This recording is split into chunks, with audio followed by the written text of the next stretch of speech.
When we think about Hurston and modernity, we might want to think about her ability to turn things inside out or upside down, or to challenge the representations of Black culture that become fixed in the 1920s and 1930s. And one of those very powerful representations that is certainly untrue, a racist idea, and part of Euro-American representation, is the idea of passing for white. The expectation is that if someone could pass for white and looked white, they would, in fact, want to be white, and they would push away Black culture.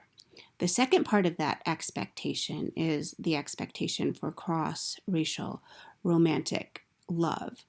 So think about how surprising it is that, first of all, Janie makes no endeavor to pass for white, much like Fredi Washington and Lena Horne, and also that instead of trying to find a white-looking or light-skinned man for true love, Janie only finds love in a man who embodies this concept of Blackness that is incomprehensible in the racist logic of modern society.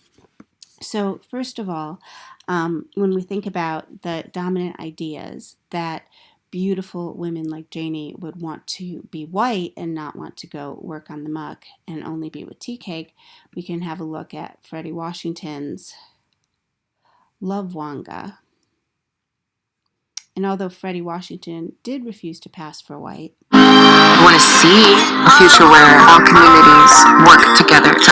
Sorry, like I was saying, even though Fredi Washington did refuse to pass for white and was a civil rights activist in the Harlem Renaissance, the movie roles she offered pushed her to fulfill this terrifying aspect of the Black person who would try to pass for white, fall in love with a white person, and therefore try to destroy modern society.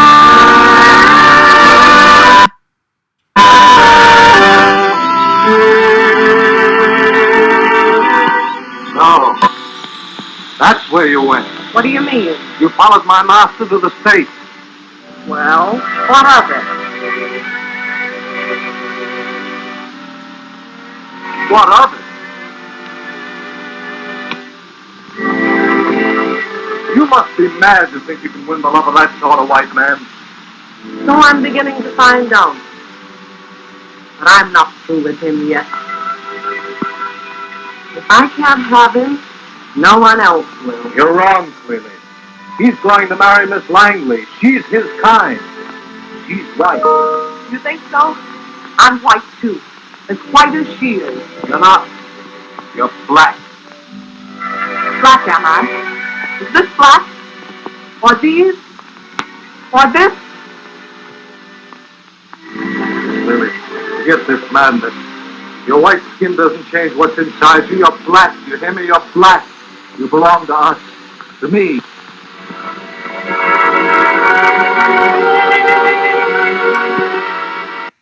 So that's enough for this moment about Fredi Washington. You kind of wonder how she felt having to play that role.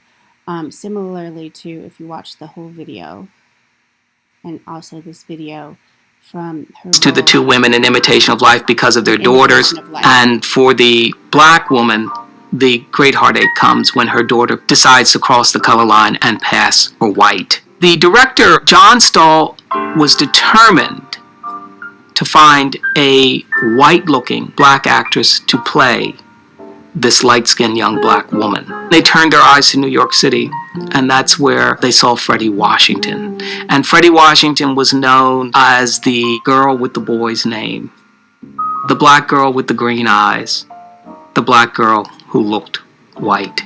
Early in her career, she had been urged to pass for white, that she would have a chance at a big career, and she refused.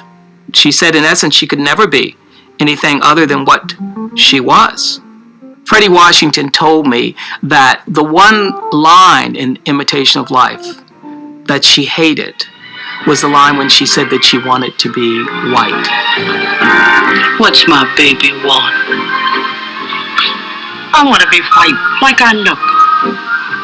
Viola. And Fredi Washington said that the character she felt didn't want to be white for the sake of whiteness.